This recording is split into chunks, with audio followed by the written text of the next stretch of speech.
Hi everyone, welcome back in this video. आज के इस वीडियो में काली माँ का ड्राइंग करने वाला हूँ, जिसका रेफरेंस लिंक आप लोगों को नीचे डिस्क्रिप्शन पे मिल जाएगा, जाकर वहाँ से डाउनलोड कर लेना। पेपर की बात करें तो ब्रूस्टरो के मीडियम सरफेस वाला A4 साइज का यूज़ कर रहा हूँ। तो चलिए आउटलाइन करना स्टार्ट करते हैं।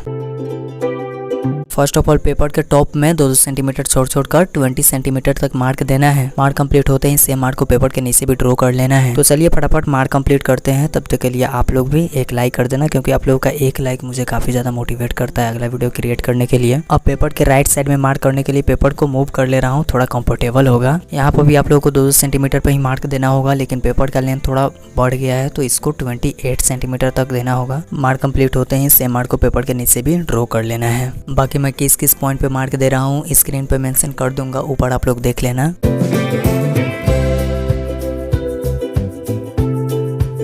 अब आमने सामने के मार्क को एक दूसरे से मिलाते जाना है। अभी मैं जो पेंसिल का यूज कर रहा हूँ वो HB पेंसिल है, तो यहाँ पे जितना हो सके लाइट ग्रेड के पेंसिल का यूज करना, क्योंकि आउटलाइन बन जाने के बाद ग्रेड को इरेज भी करना पड़ता है। चारों तरफ के मार्क मैचिंग करने से देख सकते हो आप लोग इस तरह से ग्रेड क्रिएट हो रहा है, जिसके मदद से हम पूरे आउटलाइन को करेंगे।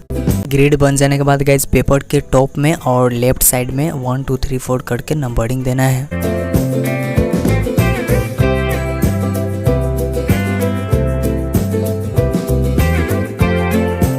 मैं चाहता हूँ ड्राइंग को यहीं से स्टार्ट करना, जो ऊपर से 6 और साइड से 4 वाला बॉक्स में है, तो सेम चीज़ को पेपर में फाइंड करना है। ऊपर से 6 साइड से 4 और यहीं से ड्राइंग करना स्टार्ट करना है। बाकी अब आप लोगों को रेफरेंस को अच्छी तरीके से ऑब्जर्व करना है कि कौन सा पिक्चर कौन सा बॉक्स में है, और उसी बॉक्स में उसी तरह से ड्रॉ करते जाना है। और वीडियो को लास्ट तक ध्यान से देखते रहिए, आप लोगों को जरूर समझ में आ जाएगा।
फाइनली आउटलाइन कंप्लीट हो चुका है गाइस। जल्द मिलते हैं इसके नेक्स्ट पार्ट में। वीडियो अच्छी लगी हो तो लाइक कर देना, चैनल पर नया हो सब्सक्राइब कर देना। चलिए बाय।